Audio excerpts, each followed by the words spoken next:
Hey, everybody, welcome back to Too Many Men. My name is Alison Lucan, and as always, I am joined with the effervescent, living a balanced life and doing it in gorgeous fashion. I must say, I'm living for your social media posts. Sara Sivian. Sara, how are you? Oh yeah, so balanced, not hungover for one day. So shout out, we're gonna have bright eyes and bushy tails on this podcast today.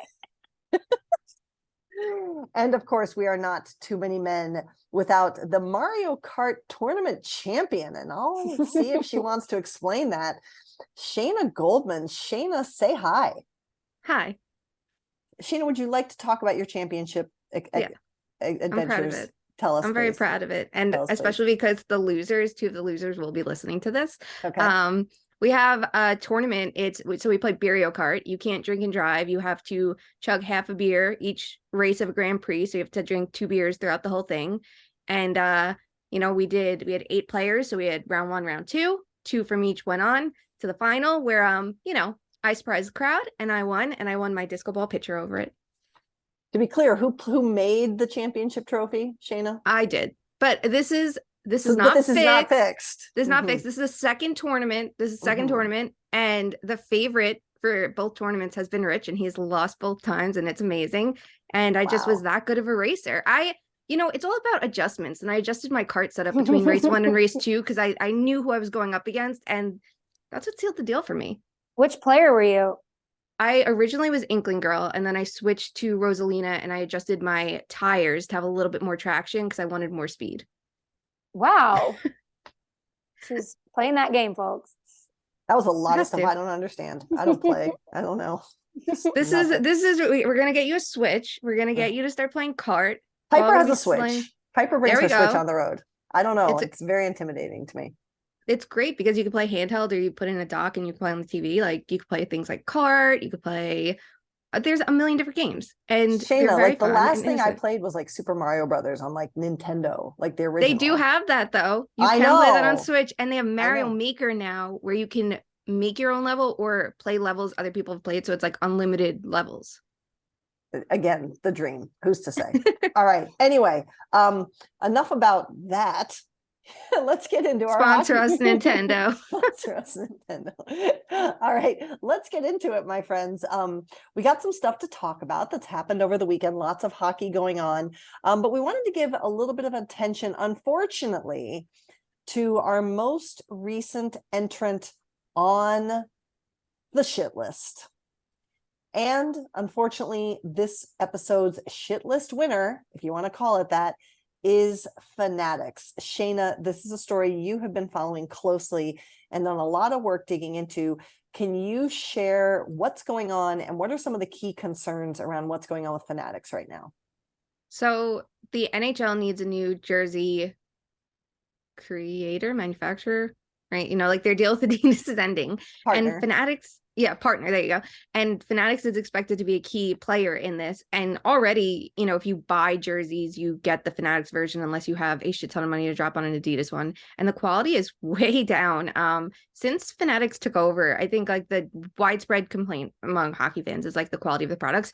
But the complaint should be what a fucked up company Fanatics is and why this is okay. Like they have absolutely monopolized the market.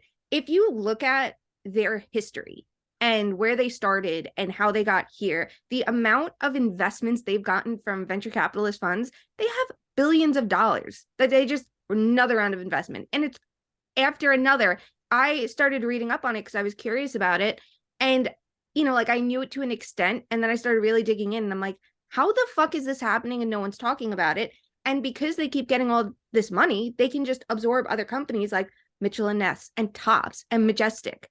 And no one can do anything about it. You would think there's, I don't know, a million antitrust lawsuits here. And it's just fine. Everyone's okay with it. And they're going to continue taking over every single sports league. So it's every league. It's not just the NHL.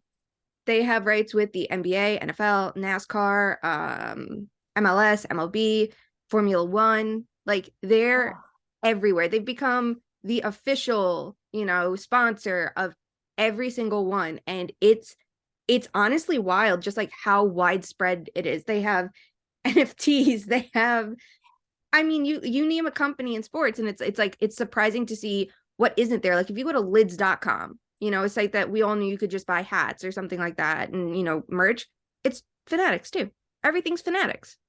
Sara, what are your thoughts on what apparently is the ticket master of the sports merch world? I mean, I have never been a huge buy jersey person, but I have seen so many complaints about this website over the years. It's like they're careless too about sometimes people will have names spelled wrong and the stitching is fucked up. It's not, there should at least always be another option in how to buy things that isn't ridiculously expensive. I mean, it's low-key corrupt.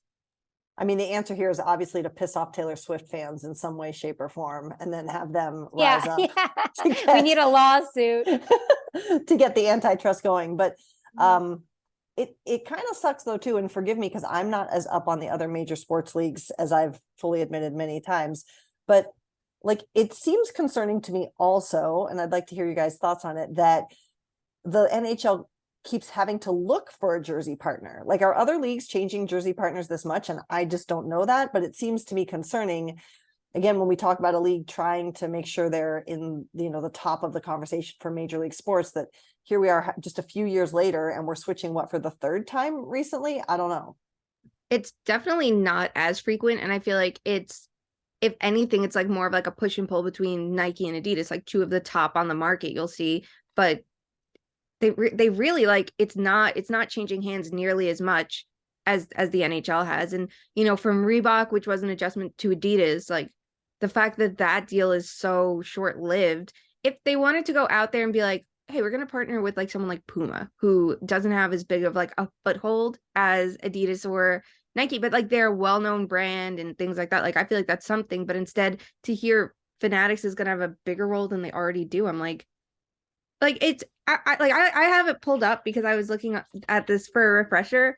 Can we just, in March 2021, they got $320 million in funding, followed by another $325 million a couple months later.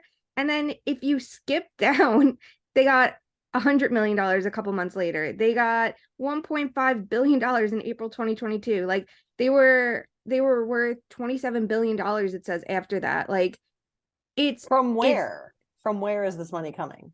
Strategic partners, including sports leagues, players associations, team owners, and just other random funds. I feel like it's just not getting the attention it should. It's oh, they got more money. Why is this not a well-known thing where their money is coming from and how they're just constantly raising money to just take over and absorb everybody else? And now the NHL's yeah, we should have them as a bigger player.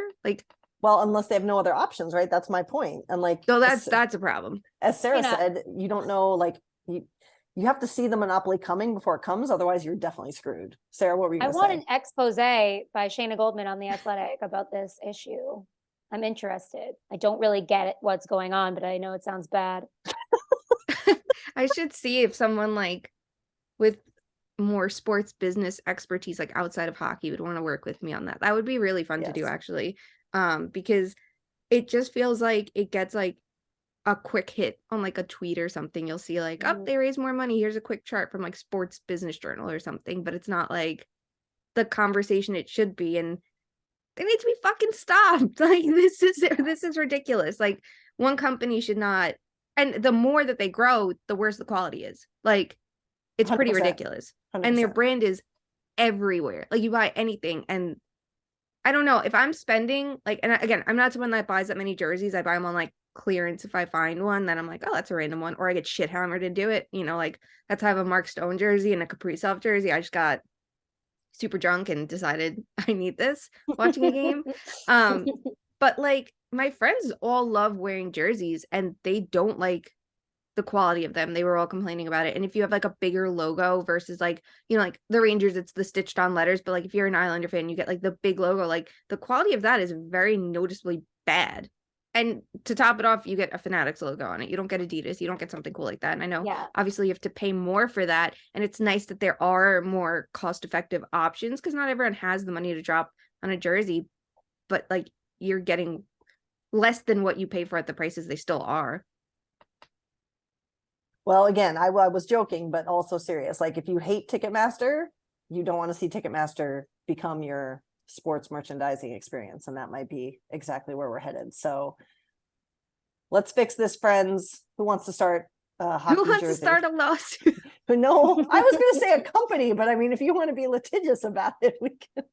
Who Shayna, wants to your start an Etsy shop antitrust should be lawsuit? your new Etsy shop should be NHL hockey jerseys and hats. Oh God. Yeah. I have to get more skilled for that. I need to hire a crew or something. This is like, at least scrunchies are simple. Imagine me trying to find the time. I would combust. Well, there you have it, my friends. Pay attention, and in all seriousness, draw attention to things that are trending in a direction that will ultimately probably not be good for the consumers of any product, specifically any sport merch. In terms of Bit-O News, Sara, your favorite segment. Bit-O News. Bit-O News. This is the suspension edition of Bit-O News. We had a couple 3-game bans handed down this weekend by the league. First, Jeff Skinner for his hit, on Jake Gensel. And then, oh my gosh, this is literally on my team, and I'm like, Alexiak had the big hit on Alex Alexiev. Jamie Alexiak had the hit on Alex Alexiev in the Washington Capitals game. 3 games each for those 2 players. And now this is fresh of mind for me. We do not have a ruling if there's going to be hearing or any kind of additional discipline. But there was a big hit by Ryan Lomberg on Justin Schultz in Sunday's game in Florida against the Kraken. So that might be one to watch there too. But that's 3 big, pretty violent hits in the past 48, 72 hours. Does one of those stand out to you that you want to draw attention to? And if so, why, Sara? I mean, when's the last time Jeff Skinner got suspended for a hit? I mean, this is our little figure skating king. He's rarely doing anything dangerous. So that was pretty weird. Can we go over how that happened? Hit us. Let's go. I mean, I'm asking. I guess the sequence began when Gensel made what the NHL called light contact with goalie Craig Anderson, who had covered the puck. So, okay, there's some goalie stuff. Skinner skated over to Gensel and jabbed his stick in the Penguins' winger side. The players then exchanged slashes before Skinner delivered a cross check to Gensel's shoulder, and then another forceful one that targeted Gensel's face. So, yeah, this is an altercation where he purposely cross checked him in the face, not really a hit. So that makes sense. But yeah, that's not okay. Don't do that. Yeah, you saw it with like Matthews and Dahlin, like this is going to be suspendable. Obviously, if it affects the Leafs, it's going to affect everybody else. For Skinner too, like you could just see he was angry, and obviously it was on Craig Anderson's account that he was, because Gensel, like, you know, and that shit happens, and you have to like keep your cool. And like, do I think it was no, let me take that back, because I don't think injury should be what decides it. I don't think it was like the world's most violent cross check, but if you can't keep your emotions in check, you know, you're going to get the book thrown at you. And what was tough was this was at the end of regulation. So all of overtime, essentially, except for maybe it was like 30 seconds, was part of the penalty. So Pittsburgh had a power play the entire overtime and won the game. And then they play again the next night. It was a home and home. And you could see how out of sync the Sabres were, because they didn't have Skinner on their top line, which, you know, he's so essential to their success. So it was just kind of messy, you know, overall for them. And it's a big loss when they're fighting for points and they have a chance, because I think you'll see like teams like Detroit maybe could slide out of it. You can't afford to be losing any points at all, especially to someone who they're not in your division, but they're in your conference. And the wild card conversation, like, you're probably going to have metropolitan teams in that wild card spot. And that's where the Sabres would have their best bet on making it.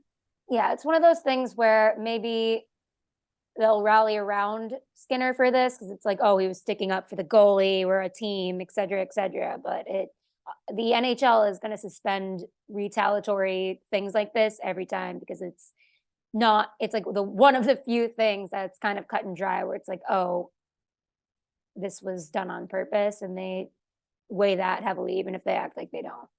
And the Lomberg hit is like Skinner for me too, Shayna, in that, I mean, Florida did not come out strong in that game against the Kraken, but the timing of the hit was just so bad, because he goes out, he gets 5 in a game, And I think there were 7 minutes or so left in that game. And so to put your team at the man loss, the skater loss, when you're trying to at least get 1 point and force overtime, the injury is the priority, of course. Justin Schultz didn't return to the game, but I like the timing of it was just so bad. Like you're not helping your team at all.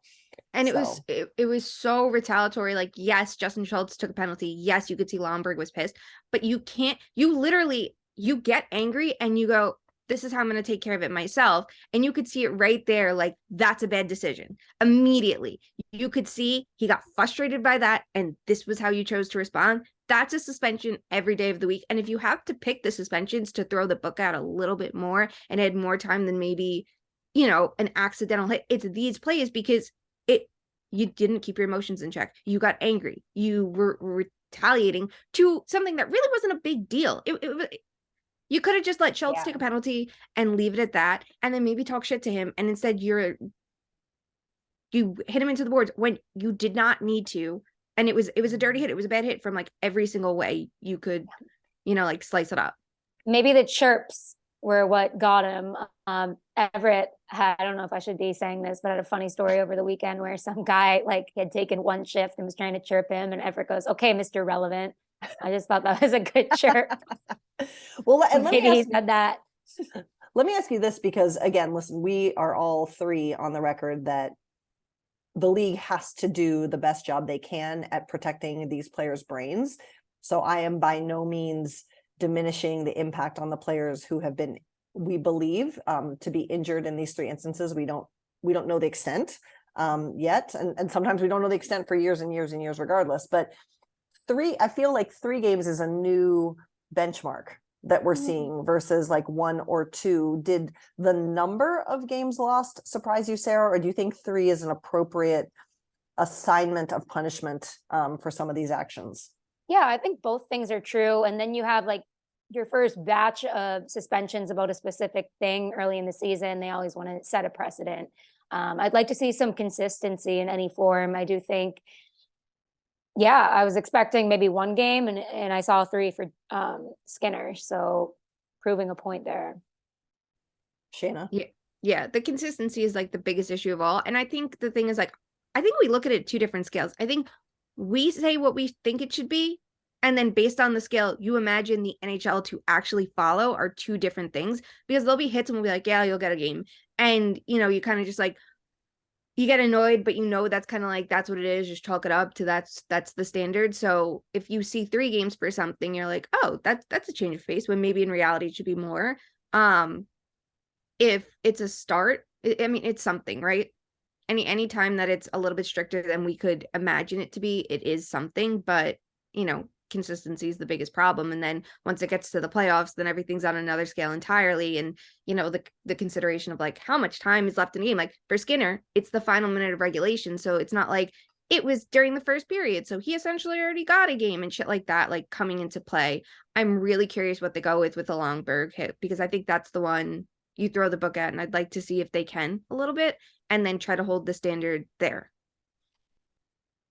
Interesting. And I didn't think about that. Well, we'll see. As of this recording, and we're recording Monday, whatever time it is, 1:00 Eastern. There is no news on Lomberg. So we are just talking about a hit that we saw that we thought didn't look great. And Justin Schultz did not return to that game, but suspensions are happening. And I will say, even when it impacts your team for the reasons we talked about, I am happy to see the league taking a stance against hits to the head. I think that's really important. All right, let's switch to some hockey news, my friends. And we just finished talking about Lomberg. So let's go to the curious case of the Florida Panthers. Shayna found this tweet and shared it in our chat last night. This is courtesy of Jordan McPherson. The Panthers are 3-4-0 in their past 7 games.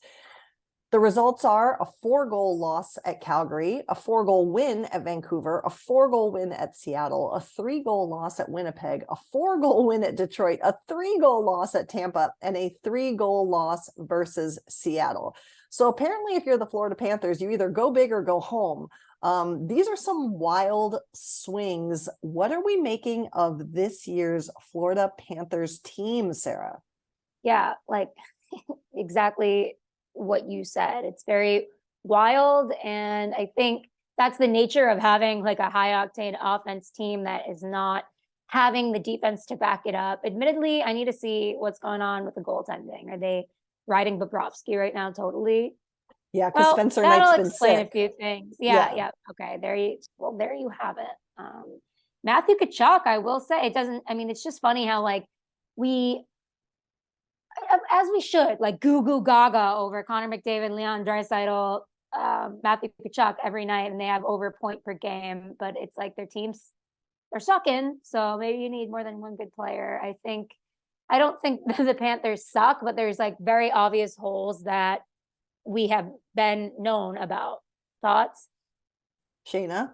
Yeah, I agree. The problem is like the Panthers have a lot of flaws, and the flaws you would expect to bite them are biting them. I mean, the forward depth isn't the same as last year. So when they have injuries, like they lost Barkov because he was sick for a couple games, and then they lost Lundell, like it's going to impact them a lot. They lose that versatility in their lineup. They lose a lot of skill that affects them in all situations.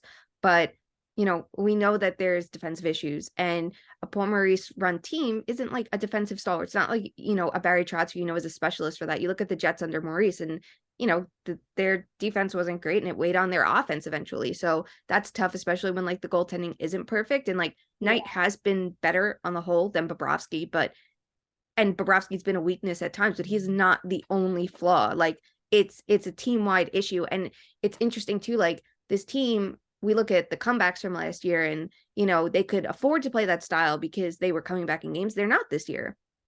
They're trailing games. They're good when they're behind at generating offense, but they're not getting the results. And then they're not able to have that same like comeback mentality as last year, because it's not working for them. And I think it would be easy to say, oh, well, look at them without Huberdeau or something like that. Like, I think Kachuk's been better than Huberdeau. I think Kachuk's been excellent there. And yes, they're stacking him on the top line, and that it's not because he was struggling not on the top line. It's just in a game they put them together. I think it was against the Blackhawks, and they were incredible in their minutes for Hagee, Barkov, and Tkachuk, that they were like, let's stick with this, and it works for them. And obviously the rest of the lineup does suffer a little bit if it's stacked that way. But to me, it stands out the Uyghur loss. Like they didn't need to do that. They didn't need to throw him into a deal and lose him too without replacing him, which they didn't do. Like, yes, Forsling gets more minutes and Montour gets more minutes, and he's been stepping up, but it's just not enough on that team. Yeah. And I think, like Shayna, your article, and if I did my math right last night, the Panthers are now 0-11 if they go down by multiple goals in a game. I think so. By two or more goals. I think that's what it is now. Yep. Yeah. And listen, that gets in your head, that mentality, like that lack of confidence, like can impact. I mean, when you can come back versus you're like, oh shit, here we go again. Like that can matter. Sara, what were you thinking? Well, I'm just looking now. Bobrovsky's save percentage is .884, and his goals against average is 3.58. So that's pretty bad. And it's like he's played 16 games, and it's just.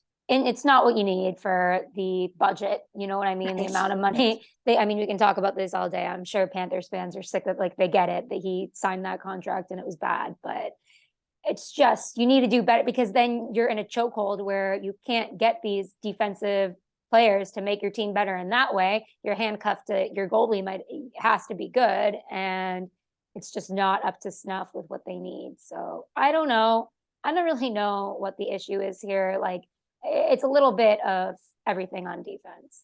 Yeah. And I mean, it was interesting because I am that person. I looked it up yesterday that when Bob was announced he was going to go back to back, because I was sure when he played in Tampa that they were thinking Spencer Knight was going to be back for Sunday, but he wasn't. But Bobrovsky he has more wins than losses when he's played in both games of a back-to-back. So I don't know that was the factor, but he's definitely not, to your point, for the budget, it's not enough. It's just not enough.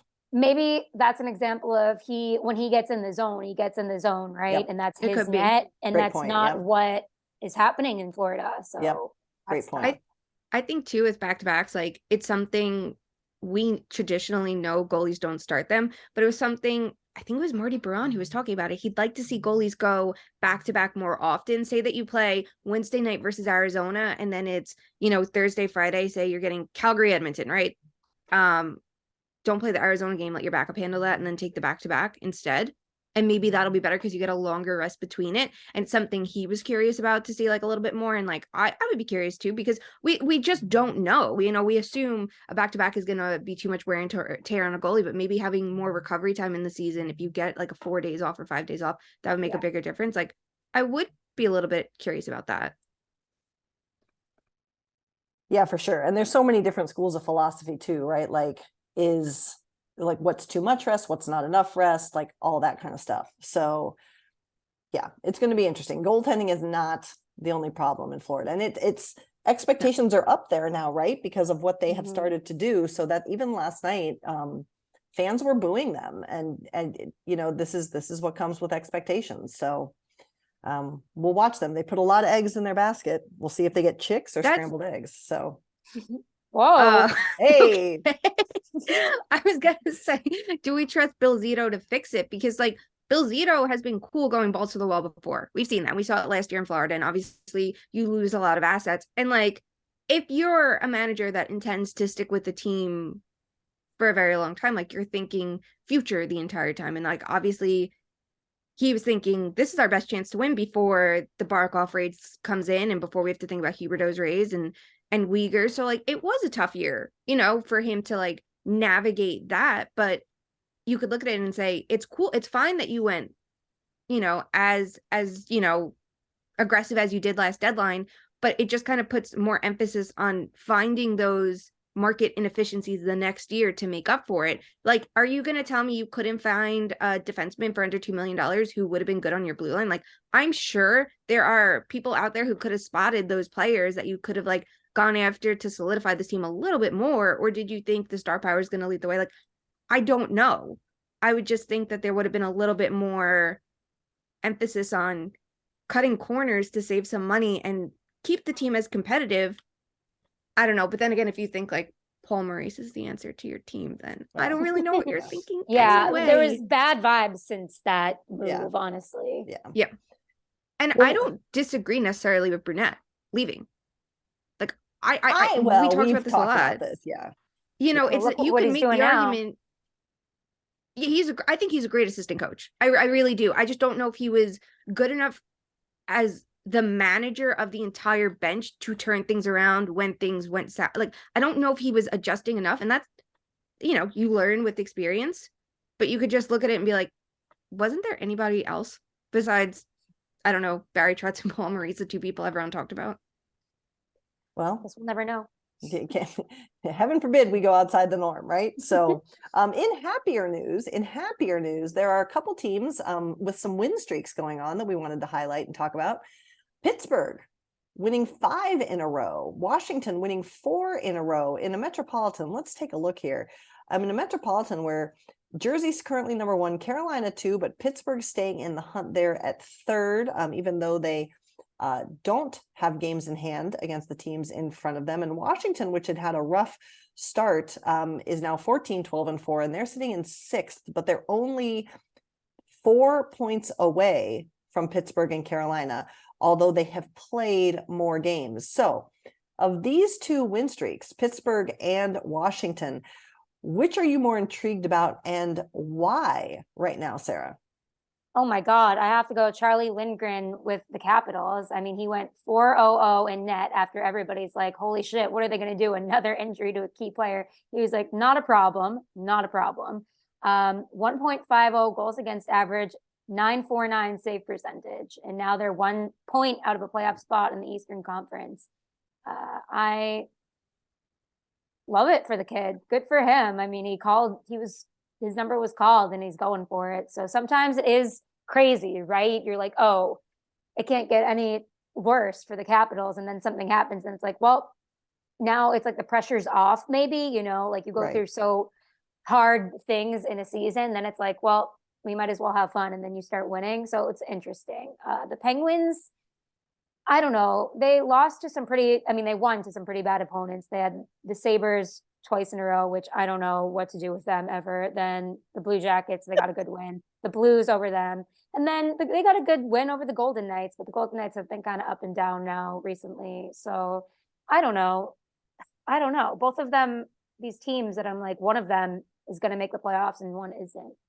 It's a mystery. Shayna, which team do you believe is legit and which team is, maybe to Sarah's point, getting a little bit of luck going their way? They still get the points though, regardless, but which is real, which is maybe not, or are they both legit? I mean, I think that they're both legit to an extent. I think the Penguins are a bit more legit. If I had to pick one to miss the playoffs, it would be the Capitals. And yes, the injuries are a part of it. And second of all, it's just some of the play, like season wide, we've seen trend down, some of their depth issues, like things like that.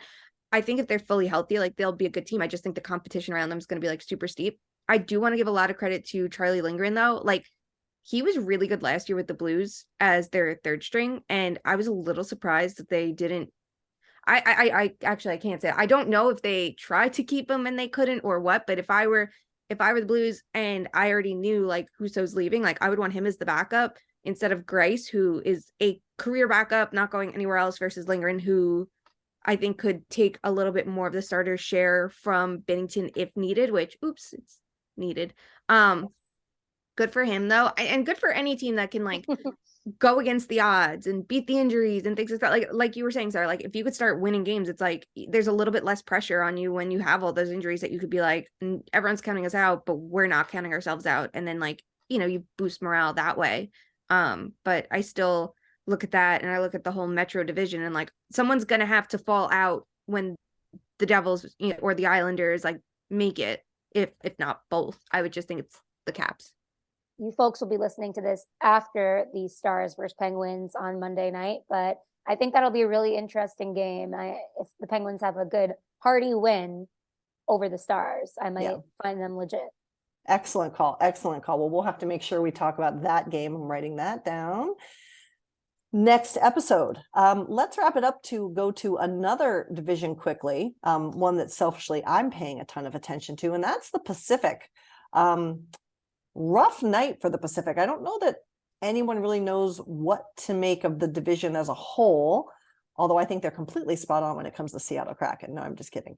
But we have, if we look at, again, Sunday's games, I've not yet been able to watch this. I will be later today because I was covering a game, obviously, but Vegas loses to Boston, obviously with some significant injuries on the Golden Knights right now, but nonetheless a loss. Arizona loses again.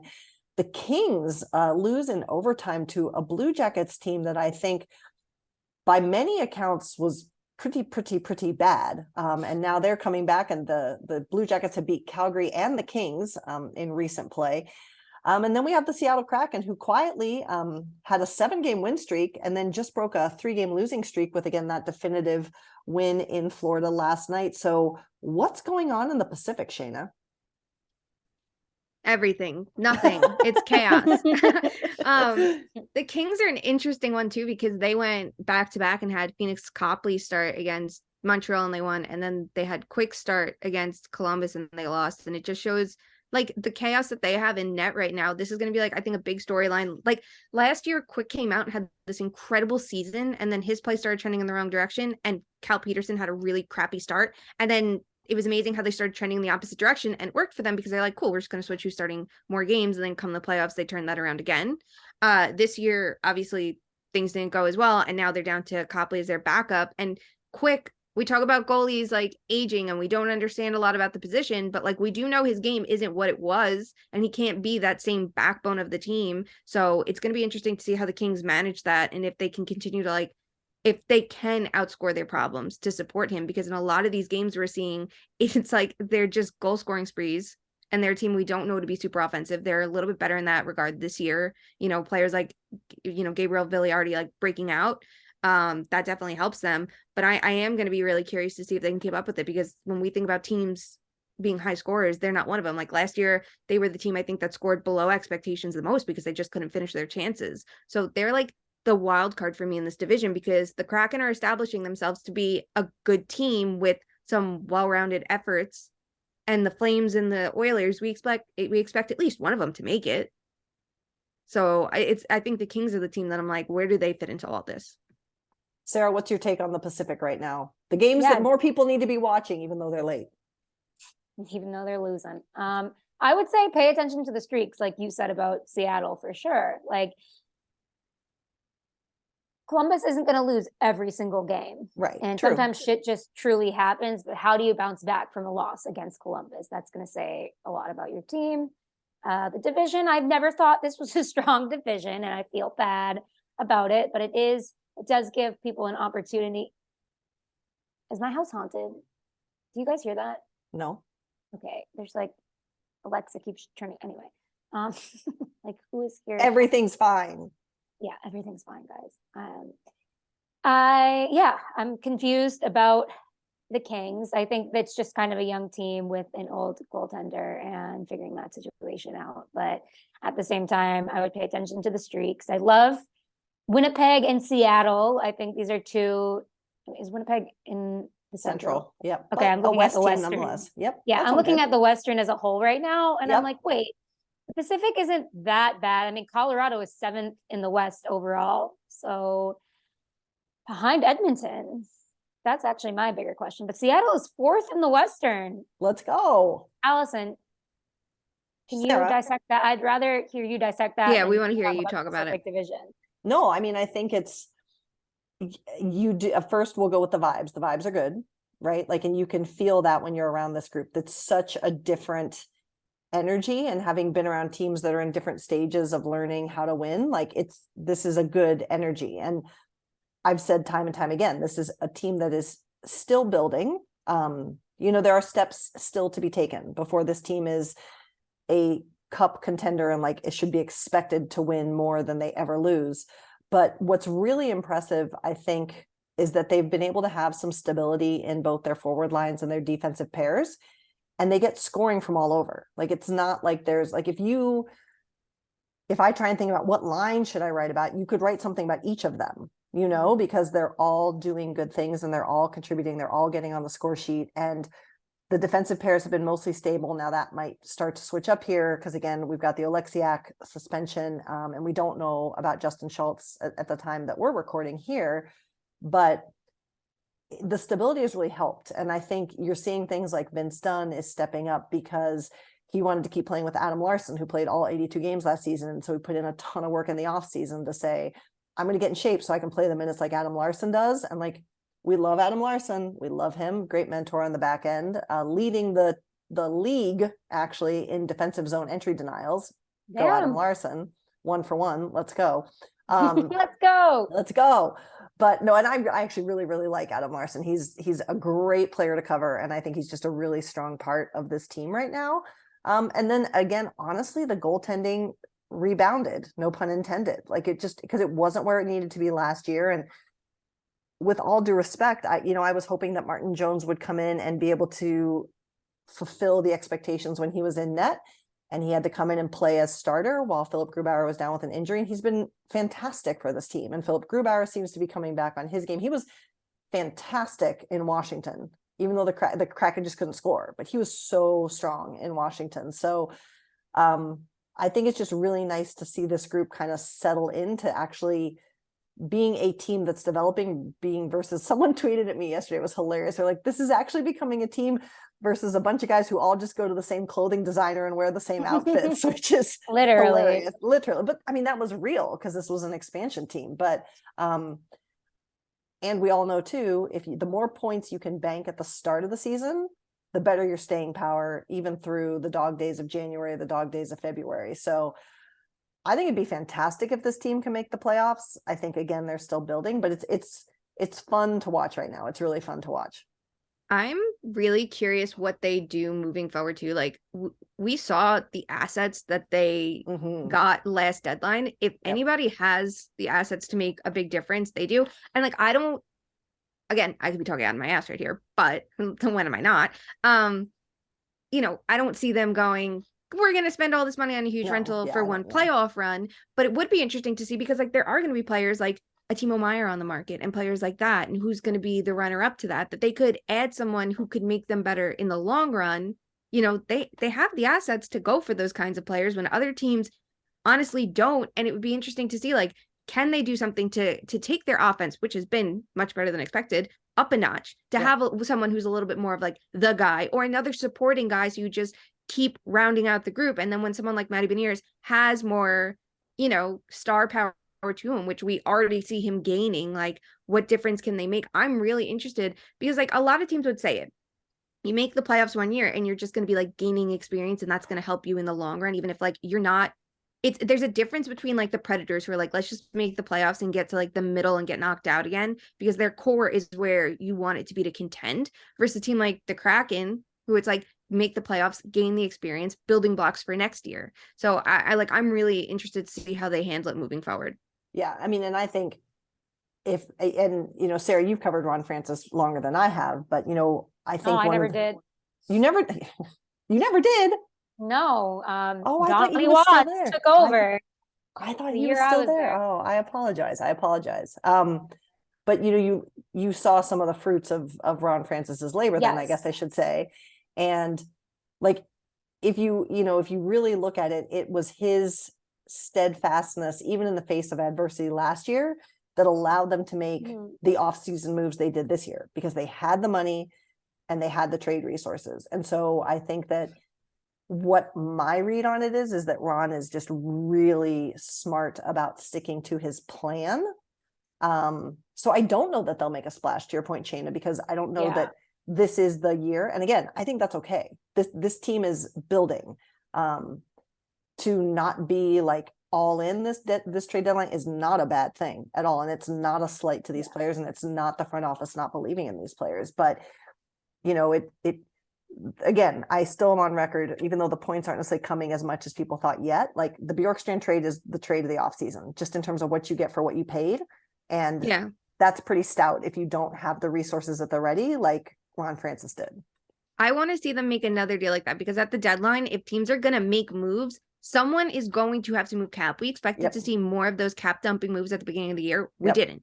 And now there are a lot of teams that are going to need to kick it up that we expect to contend. And like, there's a lot of teams underperforming who we expect to be in the playoffs. So what do? You make a big trade, even if it's a reactionary thing. Like, that's what we see. So who gets moved just to clear cap, and who can jump in? And I want to see, like, I think a team like Montreal can jump in. I think a team like Seattle can jump in. And we've seen that already in the summer. So I really want to know if they can do that again. Like, it'd be so interesting to see if they can find another forward that's undervalued somewhere because of their cap hit. That's not bad. It just, how can we move cap to make a bad move? Like, everyone would tell you, would you want Alfred Bjorkstrand or Erica Branson in Columbus? That's a very obvious answer. We thank you, Columbus, for that out here in Seattle. All right. Well, speaking of Seattle, my friends, we wrap up every episode with our very favorite game. And our very favorite game is Fuck, Marry, Kill. And in honor of the Seattle Kraken, and also just the youths, we are going to fuck, marry, kill 3 leading Calder contenders in this very early season. A lot can change, but there are 3 young players who are capturing our attention. And so we're going to do FMK on them. Sara, Sivian, you are first. Are you ready? I'm ready. Here we go. Okay, Maddie Beniers. Yep. I was ready to go. I was ready. All right, please tell the people what we're doing. Tell the people. The people are, and I'll get out of the way. Maddie Beniers, Owen Power, and Logan Thompson. Sara, the stage is yours. Okay. The top 2 are hard for me to pick, but I'm marrying Logan Thompson. I just think, relative to what was expected out of him and relative to what he had to do, he literally exceeded everybody's expectations, or at least mine and people watching from the sidelines. He didn't have to come in and do all this, but he did. And it's such a reason the team is so successful. Like, they just wouldn't have this success if it wasn't for him. So I'm marrying him. I'm fucking Maddie. He's obviously leading rookies in scoring, which is huge in these decisions, whether people like it or not. I think the way he's trending is really good, and the way the Kraken are utilizing him and being patient, but unleashing him when they get the vibe that he's ready has been really great to watch. Good vibes there. And I'm killing Owen Power. Sorry. Nothing wrong with him, just not really doing it for me. Shayna. Okay. I am going to also kill Owen Power. It's not his fault. I think he's been very good. I think the story of Buffalo isn't look at the rookie thrive. It's look at the young core, look at the future of this team. It's Tage Thompson, it's Cousins and Peterka and Quinn and Power and Darlene. You know what I mean? Like, it's all of them. That's great and wonderful. Nothing wrong with that. Is it Calder worthy right now? No. that is okay. I will fuck Logan Thompson for all the reasons you explained, Sarah. Like, everyone was talking about Vegas goaltending. I think he showed up at the end of last year in a tough situation, was really good. I think he's been really good this year. Sure, the Golden Knights keep him pretty well insulated. His job isn't as tough as other goalies might be, but guess what? This isn't the Vezina Trophy. This is the Calder. And as a rookie, he's doing a very, very, very good job. And I think that deserves a ton of credit. I will marry Matty Beniers because he came into the league last year and started scoring immediately in, what was it? 8 games he played? 9 points in 10. 9 points in 10. Okay. So that's tough to live up to. You come in hot after you finish your season and you start crushing it like that. And everyone looks at that, goes, okay, now match it next year and do way better. And I think he has. I think that we're seeing that star element. And we talk about the Kraken and, they're a team that works together. But if you look at any player with like that star potential, it feels like it's Beniers. And I feel like he's really running with it this year. And yeah, he's had hot and cold streaks, but I just think what he's doing is super impressive. So for me, I like to see what he's doing. I want to see where he goes by the end of the year. For like Calder Trophy, it's like a memorable rookie performance too. That I think it's one of the trickiest trophies to grade because it's not like we're saying this is the best defenseman. This is the best. Yep. You want that memorable performance, and it feels like he's giving it to us. Shayna, guess what? You're gonna match me. I'm gonna match you. I agree. For all the reasons you said, although I must say I'm with Sara also that I think the top two, it's hard because I do love the narrative of it being a goaltender, right? Like, because was Steve Mason was Steve Mason the last one to win a Calder? I believe so. I think that's correct. I think Steve Mason was the last goal. And that didn't turn out great. They don't get the Hart appreciation or the Calder. I agree. And again, it goes back to our last episode. People don't understand goaltending, but no, I agree with you. And I think the only thing I would add is that one of my favorite games these days is like clipping a play and then going to JT Brown and saying, JT, please explain to me how Matty did this. Because there's some stuff he does that just, me, I'm a why person. And I'm like, how and why was this allowed to happen? So I think that there's, I kept saying 82 games, who's to say how he will respond? That's a huge season, as with any rookie, but I said this somewhere, it's like he heard me and he's like, screw you, Alison, I'm going to prove you wrong. And just, it's like, but no, I agree with your assessment all around. All right, my friends, did we miss anything this episode? I don't think so. Shayna, your hair looks great. I can't stop touching it because this is like flipping it's driving me up a fucking wall right now. Well, I think I can't explain it. If my hair, like, I don't care about I don't care about anything else. My hair looks off. It's like, it drags me down. I can't deal with it. It's the one your thing. Perception of your hair looking off is insane. We think your hair looks so cool all the time. And you're like, my hair. I'm like, what do you mean? It looks good. Because I know, like, also it's so, like, because I fucked it up so bad a couple weeks ago. It's like fried too. So it's like but that's why this is nervy. Good. Let it dry naturally. It'll be healthier. Yes. Okay. Sure. We'll get there. Probably never. I'll probably screw it up in like a couple days. So it's fine. All right, my friends. Well, we appreciate y'all listening. Give us a 5-star review, and only a 5-star review, because that's all we should get on iTunes or your favorite platform. Be sure to follow us on Twitter at @2_much_man. We might get around to making an Instagram. We'll see. We've been talking about it. Buy merch from us. What? Sorry. We'll see. We do what we want to do when we want to do it. Well, follow us on Twitter, buy our merch at Teespring. Our link is also in our Twitter bio and on our website. And until we talk again later this week, do a little something to make sure that hockey is, in fact, for everyone, and be kind to each other. We'll talk to you soon. Love you. Bye.